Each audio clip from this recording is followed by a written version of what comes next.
আমরা ইসলামপন্থীরা যদি ঐক্যবদ্ধ হই তাহলে হয়তো ভালো একটা অবস্থান আমরা তৈরি করতে পারবো। এই কারণে আমরা কোনো বড় দলের ছায়ার নিচে না গিয়ে আমরা ইসলামপন্থীরা ঐক্যবদ্ধ হয়ে নিজেদের একটা অবস্থান জানান দেওয়াটা আমাদের মূল উদ্দেশ্য। এবারে ভোটারদের একটা চাহিদা যে আমরা তো এই দীর্ঘ 50 বছর অনেক দল অনেক প্রার্থীকে দেখেছি, আমরা ইসলামী শক্তি বা ইসলামী শাসনকে আমরা দেখি নাই। অতএব আপনারা সবাই ঐক্যবদ্ধ হন, আমরা এবার ইসলামী এই জোটকে আমরা ইনশাল্লাহ ভোট দেব। আমরা দেখতে চাই যে ইসলাম ক্ষমতা আসলে তাদের মানে আদর্শ বা তাদের বিষয়টা কীরকম হয়। তো সাধারণ ভোটারদের অনেক আগ্রহ। আলোচনার পর্যায়ে আছে, একটা চিন্তার ঐক্য তৈরি হয়েছে, কিন্তু এটাকে একটা ফরম্যাটে আনতে গেলে যে কিছু প্রক্রিয়া, সেই ধাপে আমরা এখন আলোচনা শুরু করতেছি, কিন্তু এটাকে ঘোষণা দিয়ে বলবার মতো কিছু হয়নি না। এটার জন্য সব এই তো যা দেখছেন পত্রপত্রিকা, যাদের সাথে আমরা একসাথে বসি, যাদের মিটিংয়ের সময় আমরা এক মঞ্চে গিয়ে রাজনৈতিক কথা বলি, তাদের মধ্যে আমাদের ইন্টারাকশন আছে, এক্সচেঞ্জ অফ ভিউজ আছে, মত বিনিময় হচ্ছে, তাদের সাথে আমাদের হচ্ছে। কিন্তু নির্বাচনী জোট তো একটা ফর্মাল ব্যাপার, এটা আর একটু সময় হলে এর একটা পরিণত রূপ হয়তো লাভ করবে। কে কোন দিকে যাচ্ছে কি থাকবে না। আর রাজনীতিতে বহু খেলা চলে, দেশের বাইরে থেকেও চলে, ভিতর থেকেও চলে। আপনাকে আমি লোভ দেবো, টেনে নেব, আসো তোমার 10 কোটি টাকা দেবো, 2টা মন্ত্রী দেবো। এখন আপনি লোভ কতটা সামলাবেন এটা দেখারও তো একটু টাইম লাগবে, দেখে শুনে তারপরে যাচাই বাছাই হবে। অভ্যুত্থানের মধ্য দিয়ে মানুষের মধ্যে একটা চিন্তা এবং একটা প্রত্যাশা জেগেছে যে বিগত দিনে যারা রাষ্ট্র পরিচালনা করেছে তারা ব্যর্থ হয়েছে, তাদেরকে মানুষ চায় না, মানুষ বিকল্প শক্তি চায়। এখন বিকল্প শক্তি হলো এখন বাংলাদেশে যারা আগে বিগত দিনে 3টা রাজনৈতিক দল ক্ষমতায় ছিল, 3টা রাজনৈতিক দলের বাইরে যে রাজনৈতিক দলগুলো আছে এর মধ্যে ইসলামপন্থী দলগুলো আগায় আছে। মানুষ চায় এদের মধ্যে একটা ঐক্য। তারা ইসলামপন্থী দলগুলো যদি ঐক্যবদ্ধ হয় তাহলে মানুষের প্রত্যাশা হয়তো পূরণ করা যাবে, এমন মানুষের একটা ভাবনা। এই চিন্তা থেকেই আমরা আসলে ইসলামপন্থীদের একটা বাক্স দেওয়ার চিন্তা আমরা করছি। আমরা চাচ্ছি সব ইসলামী দল এসবে থাকুক, এবং ইসলামী দল ছাড়াও যে সমস্ত গোষ্ঠী আছে ইসলামের নামে কাজ করছে, নন পলিটিক্যাল গোষ্ঠী, সামাজিক গোষ্ঠী, তারা মস্তক যাদেরকে আমরা বলে থাকি, বিভিন্ন আমার দেশে দীর্ঘদিন ধরেই বিভিন্ন গোষ্ঠী এখানে কাজ করছে, মস্তক নিয়ে কাজ হচ্ছে, পীর মুরিদি আছে, খানকা আছে, খানকা বেশ কিছু সাপোর্টার বলয় আছে, সব জায়গায় বাংলাদেশে আছে কম বেশি। আমরা চাচ্ছি যে সব মস্তকগুলো এক হোক নির্বাচনের প্রশ্নে, সব ব্যাপারে একমাত্র সুযোগও নাই, ওর বাস্তবতাও নাই।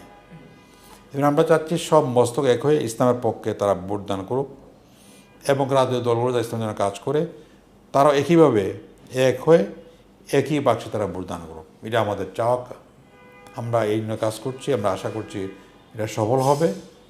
তো চূড়ান্ত না পর্যন্ত বলতে পারছেন যে কয়টা দল অ্যাকচুয়ালি আসছে, তো আমরা আশাবাদী মেজরিটি দল অবশ্যই এজন্য থাকবে। এনসিপি, গণ অধিকার পরিষদ, এবি পার্টির সাথে আমাদের যোগাযোগ আছে, একাধিক আমাদের বৈঠকও হয়েছে। তারা যদি আমাদের সাথে অ্যালায়েন্স করতে চায় তাদেরকেও আমরা নিব।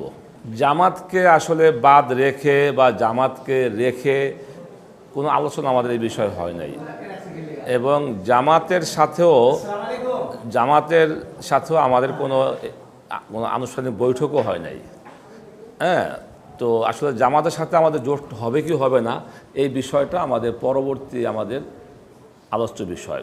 আগে আমরা যারা কওমি ঘরানার যে দলগুলো আছি, যেমন আমরা 4টা, আরও 2টা, 6টা, আমরা আগে ঐক্যবদ্ধ হয়ে তখন আমরা এই সকলে বসে সিদ্ধান্ত নিব যে আমরা জামাতকে রাখবো কি রাখবো না, বা আরও কোনো দলকে এখানে রাখবো কি রাখবো না, এটা আর একটু পরে সিদ্ধান্ত নেব। জামাতের সঙ্গে তো ফরমালি কোনো আলোচনা হয় নাই, তবে জামাত থেকে আমরা আশ্বাস পেয়েছি তারা এই লাইনে আগাবার পক্ষপাতী, আমরা নিজেরা আছি।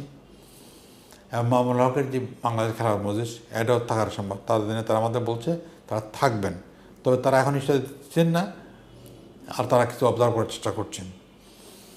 আর জমিয়তের সঙ্গে আমরা করেছি, তারা এখন পর্যন্ত মানে হানার মধ্যে অবস্থান করছে। আমরা বলছি আপনার কথাগুলো এসে আমরা জানেন যে আমরা সমমানা দল নামে একটা জোট আমাদের আছে, সমমান ইসলামী দলগুলো, এমন জমিয়ত আছে, এবং জমিয়ত আছে, আমরা আছে, বাংলাদেশ খেলার মজলিস আছে, নিজাম ইসলাম আছে, এবং ইসলামী আন্দোলন আছে। এই 4টি ইসলামী দলের মধ্যে পাঁচটি দল তো, পাঁচটির মধ্যে চারটি একমত, এবারে পুরোপুরি একমত। আর জমিয়ত মানে কিছুটা দুর্বল অবস্থায় আছে। আমরা বলছি আপনার মিটিংয়ে বসে বলেন, আপনাদের বক্তব্যটাকে শুনি আমরা। ওরা মিটিংয়ে আসছেন না, মিটিংয়ে আসবে না বলছেনও না, কিন্তু প্র্যাকটিক্যালি আসছে না। এই 2-1 মাস ধরে আমরা তাকে পাচ্ছি না। যাই হোক, তাদের মধ্যে দুর্বলতা আছে। আর আমরা আশা করি যে বাকি দলগুলো এক হয়ে তারা একটা এক বাসিতে দাবি বলে আশা করছি আমরা। এর সঙ্গে জামাত যোগ দেবে আশা করছি। এনসিপি, গণ অধিকার পরিষদ, তারা তো এই জুলাই অভ্যুত্থানের সবচেয়ে বড় স্টেক হোল্ডার, তাই না? এনসিপির ছেলেদের নেতৃত্বেই কিন্তু এই অভ্যুত্থানটা সংগঠিত হয়েছে। তারা পুরাতন বন্দোবস্তের পেছনে যাবে আমার মনে হয় এটা না। এদের সাথে আমাদের যোগাযোগ আছে। তারা যদি আসলে বাংলাদেশের নতুন রাজনীতির বিকাশ চায়, তাহলে তারা হয়তো দেখা যাবে নতুনভাবেই পথ চলবে। হেফাজত ইসলাম কোনো পলিটিক্যাল পার্টি না, হাটহাজারিও কোনো পলিটিক্যাল পার্টি না, সুরসিনাও কোনো পলিটিক্যাল পার্টি না। ওটা পীরের দরবার, মার্কাজ, মাদ্রাসা। সেটা হচ্ছে যে কোনো রাজনৈতিক দল হেফাজতে ইসলামের সদস্য আছে। এই জন্য আমরা ব্যাখ্যায় বলি হেফাজত ইসলামের 2টা শ্রেণী আছে, একটা হচ্ছে পলিটিক্যাল হেফাজত, একটা নন পলিটিক্যাল হেফাজত। আচ্ছা, এই যে বিএনপি এখন এইদিকে মুভ করছে, আমরা ধরে নিচ্ছি করতে পারে তো, দে হ্যাভ দ্য রাইট। আমার প্রশ্নটা একটু করতে ও বুঝে ফেলছি। এখন এই জোট গঠনে তাদের এই প্রক্রিয়াটা আপনাদের এই জোট গঠনের প্রক্রিয়ার বাধা হিসেবে দেখছেন কিনা? কোনো বাধা দেখি না, আমরা আমাদের স্টেট ওয়েতে চলবো, কারণ বাধার তো কোনো কারণ নাই। যার যার ইচ্ছা মতে মিলবে তারা আসবে, যে আসবে না আসবে না, এটা তো ধারা দুনিয়ার প্রিভিয়াস পলিটিক্স। এটি প্রচেষ্টা হয়তো শুরু হয়, যাদের নিয়ে শুরু হয় তারা হয়তো 2জন থাকেন, আবার একজনের সাথে যোগ হয়, আবার বিয়োগ হয়, এটা হতেই পারে। এবং বিএনপি কেন, সব দলেরই অধিকার আছে রাজনীতিতে জোট করার, অ্যালায়েন্স করার, সমঝোতা করার। আমরা এটাকে তো ভালোভাবে দেখি। গণতন্ত্রের এই চর্চা, এটাকে আমরা বিউটি অফ ডেমোক্রেসি বলি। গণতন্ত্রের সৌন্দর্য এটা, যে আমি দলের সাথে কথা বলবো, জোটের সাথে কথা বলবো, এটাকে আমরা কোনো খারাপভাবে দেখি না। এটা একটা রাজনীতির যে আভ্যন্তরীণ পরিবেশটা এতে শক্তিশালী হয়। একটা গোষ্ঠী চায়, একটা শ্রেণী চায় রাজনীতিবিদদের মধ্যে পুরাণ বন্দোবস্ত, যেভাবে পুরাতন যেভাবে আছে, পুরাতন সংবিধান, পুরাতন সিস্টেম, সেভাবেই সামনে সব কিছু হোক। আর আরেকটা শ্রেণী চাচ্ছে যে না, পুরাতন বন্দোবস্ত ব্যর্থ হয়েছে, নতুনভাবে সব কিছু লাগবে, তাই না? নতুন নির্বাচন পদ্ধতি, নতুন সংবিধান এবং নতুন রাষ্ট্র কাঠামো, হ্যাঁ, এবং নতুন কালচার। জুলাই অভ্যুত্থানের চেতনাটাই আমরা মনে করছি এটা, যে নতুন বাংলাদেশ হবে, সেখানে পুরাতন জিজ্ঞাসার রাজনীতি, প্রতিহিংসার রাজনীতি, দুর্নীতি, দুর্বৃত্তায়নের রাজনীতি এটা থাকবে না। একটা পক্ষ এটার পক্ষে, এটা চায়, আরেকটা পক্ষ চায় না পুরাতন বন্দোবস্ত টিকে থাক, তাদের যে মনোপলি রাজনীতি এটাই টিকে থাক। এরা রাজনীতিতে নতুনত্ব চায় না। নতুন রাজনীতি দলগুলোর মধ্যে কোনো নতুন কেউ এগিয়ে আসুক বা রাজনীতিতে নতুন বিকাশ হোক, এটা তারা চায় না। তারা চায় অতীতে যেভাবে 1-2টা দল মানুষকে নির্যাতন করেছে, নিপীড়ন করেছে, কর্তৃত্ববাদের শাসন বজায় রেখেছে, এই ধারা অব্যাহত থাকুক। আমরা এটা চাই না। আমরা মনে করছি এই পরিবর্তনের এখনই সুযোগ, আবার 50 বছর 100 বছর হয়তো এই সুযোগটা নাও আসতে পারে। এই জন্যে আমাদের কথা হলো যে এখন যাতে এই সুযোগটা জনগণ, এই সুযোগের সুফল যাতে জনগণ পায়, এই জন্য আমরা সর্বাত্মক চেষ্টা করব। আমরা আমাদের চেষ্টা চালায় যাব, আশা করি জনগণ আমাদের সাথে থাকবে। আসলে এটা জোট বলা যায় না, এটা একটা নির্বাচনী সমঝোতা। হ্যাঁ, এখানে আসলে আকীদা বা আদর্শর যে বিষয়টা, সেটা এখানে মুখ্য বিষয় না। এখানে হলো যে মানুষ যাদেরকে ইসলাম মনে করে, বাংলাদেশে আপনার অনেক ইসলামপন্থীদের মধ্যে অনেক আছে, মানে মতপার্থক্য আছে। হ্যাঁ, তো আমরা মনে করি এই মতপার্থক্যটা, এটা যারা জ্ঞানী বা যারা বিচক্ষণ তারা বোঝে, কিন্তু সাধারণ মানুষ কিন্তু এটা বোঝে না যে এদের মধ্যে কি মতপার্থক্য রয়েছে। সাধারণ মানুষ ওই তাদেরকেও ইসলাম মনে করে, আমাদেরকেও ইসলাম মনে করে।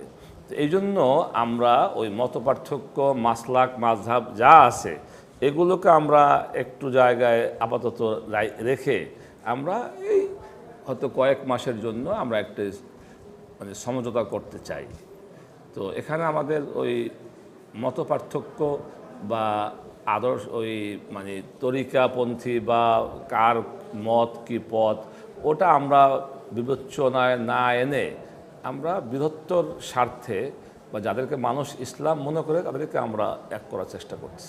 বিএনপি আমাদের সঙ্গে তো যোগাযোগ করে, কিন্তু এখনও আমাদের তাদের সাথে যাওয়ার কোনো সিদ্ধান্ত আমাদের হয় নাই।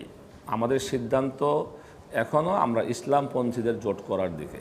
আমি আশা করি যে ইসলামপন্থীরা ঐক্যবদ্ধ হয়ে নির্বাচন করার ব্যবস্থা তারা করবেন। আর দু একটি দল যদি বেরিয়েও যায়, এতে কিন্তু বৃহত্তর ইসলামী যদি সর্বসম্মত হলে ভালো হতো নিঃসন্দেহে, কিন্তু আমি মনে করি না যে একটি দল বেরিয়ে গেলে একটি দল বেরিয়ে যদি সেকুলার দলের সঙ্গে চলে যায় বা সেমি সেকুলার দলে চলে যায়, তাহলে তাদের যারা বলা যেতে পারে যে তাদের এই ইসলামী বিশ্বাসযোগ্যতা কিন্তু ক্ষুণ্ণ হবে। এটা মনে রাখতে হবে। মাঠের বিচরণ করলে ইসলামী তাদের বক্তব্য রেখে আসছে দীর্ঘদিন পর্যন্ত, এটা কিন্তু ক্ষুণ্ণ হবে নিঃসন্দেহে। তাদেরকে আহ্বান জানাবো, আপনারা সবাই মিলে আসুন, ইসলামের দিকে আমরা আসুন, আমরা সবাই মিলে একটা নির্বাচনের ব্যবস্থা করি, তাহলে দেশ জাতির উপকার হবে, কল্যাণ হবে, ইসলামেরও লাভ হবে। এতে বিএনপি একটা রাজনৈতিক দল, তাদের দীর্ঘ অভিজ্ঞতা আছে, তারা বুঝতে পারছে যে আসলে সামনে তাদের জন্য একটা কঠিন পরিস্থিতি হবে, কারণ এরা দীর্ঘদিন পর্যন্ত ইসলামপন্থীদের ভোটটাকে তারা খুব সহজেই তারা ব্যবহার করেছে। তো সামনে দেখছে এটা সহজে ব্যবহার করা যাবে না, এবং তাদের আসলে মানে চিন্তার সাথে তাদের এই তৎপরতাটা কিন্তু মিল নাই কোনো। কারণ তারা বলছে দক্ষিণপন্থীদের উত্থান হচ্ছে, তাই না? আবার তাদের সর্বোচ্চ জায়গা থেকে বলা হচ্ছে সাম্প্রদায়িক শক্তি এবং মৌলবাদীদের কি করা যাবে না, উত্থানকে সহ্য করা হবে না, তাই না? মৌলবাদীরা যাতে প্রতিষ্ঠা হতে না পারে, এই জাতীয় কথাবার্তা তারা বলছে। তো তারপরে আবার মৌলবাদী তারা কাদেরকে বলছে? আমরা তো বোকা না বাংলাদেশের মানুষ, মৌলবাদী বলতে তারা ইসলামী শক্তিকেই বলছে। তো তারা আবার সেই মৌলবাদীদের পিছনেই আবার তারা তৎপরতা চালাচ্ছে, তাদেরকে ম্যানেজ করার জন্য বিভিন্নভাবে তারা ভূমিকা রাখছে। তো তাদের কথায় কাজে কিন্তু আসলে আমরা দ্বিমুখী আচরণ দেখছি। তো এগুলো মানুষ দেখতে পাচ্ছে, যারা সচেতন দেখতে পাচ্ছে, বুঝতে পারছে যে এরা আসলে কেন এই সমস্ত তৎপরতা চালাচ্ছে। তো মানুষ এদেরকে চিনে, এদেরকে 3বার 4বার মানুষ ক্ষমতা দিয়েছে, নতুন করে এদের ব্যাপারে কিছু বলার প্রয়োজন নেই। মানুষ এদেরকে চিনে জানে। এরা হয়তো কিছু মানুষকে, কিছু নেতাদেরকে হয়তো কিনতে পারবে, কিন্তু তারা জনমানুষের আস্থা অর্জন করতে পারবে না, এবং ইসলামপন্থী মানুষকে তারা বিভ্রান্ত করতে পারবে না। 2-4 জন নেতৃস্থানীয় লোককে কিনে নিলেই মানে পুরা জনগোষ্ঠীর উপর তারা প্রভাব ফেলতে পারবে, এটা হবে না। ফখরুল সাহেব বলে বেড়াচ্ছেন যে দক্ষিণপন্থীর উত্থানে তারা আশঙ্কিত, উদ্বিগ্ন। কোথাও বলছে তারা মৌলবাদের প্রচণ্ড বিরোধী, তারা বলছে, কোথাও বলছে তারা সরিয়ে আনছেন, আবার এক নেতা বলছে আমরা সরিয়ে আইনের পক্ষে থাকবো। এই যে বিষয়গুলো তার মধ্যে কিন্তু চিন্তার ক্ষেত্রে তারা সমন্বিত তারা না। যার যে ব্যাকগ্রাউন্ড, ফখরুল সাহেব যেহেতু ছাত্র ইউনিয়ন করতে এক সময়, তার ব্যাকগ্রাউন্ড হচ্ছে সমতার ব্যাকগ্রাউন্ড, তিনি এই কথা বলার সময় এগুলো সামনে কথা বলার চেষ্টা করেন। আবার সালাউদ্দিন সাহেব তো এই ভিন্ন ব্যাকগ্রাউন্ডের, তিনি হয়তো আরেকভাবে কথা বলার চেষ্টা করেন। এই জন্য আমি মনে করি তাদের সমন্বিত কোনো প্রয়াস আমরা লক্ষ্য করছি না। এটা আমাদের বিরুদ্ধে পক্ষে আমি বলবো না, আমি বলছি যেহেতু বিএনপি অন্যতম বড় দল বাংলাদেশে, এজন্যই তারা চেষ্টা করতেই পারে, এবং তারা আলেমুল যোগাযোগ করার চেষ্টা করছে, আমরা দেখতে পাচ্ছি চেষ্টা করছে। সেটা তাদের ভোট বাড়াবার তারা চেষ্টা করতে পারে, যেভাবে আমরা চেষ্টা করছি ইসলামপন্থীর ভোট বাড়ার জন্য, এটা তারা চেষ্টা করতে পারে, এটা কোনো অমূলক কিছু ব্যাপার না। এই জন্য আমি মনে করি এটা একটা তাদের নির্বাচনী কৌশলের অংশ হিসাবে দেখবো আমরা, এর বাইরে আমরা দেখতে চাই না। হ্যাঁ, এটা জনগণের প্রত্যাশা, জনগণ এই বৃত্তে থাকতে চাচ্ছে না। এখন মনোপলি রাজনীতি চলেছে এতদিন পর্যন্ত, তাই না? এবং আমরা আশাবাদী এবার জনগণের প্রত্যাশা পূরণের জন্যে আমরা যেই একটা উদ্যোগ গ্রহণ করেছি, এটা সফল হবে ইনশাল্লাহ।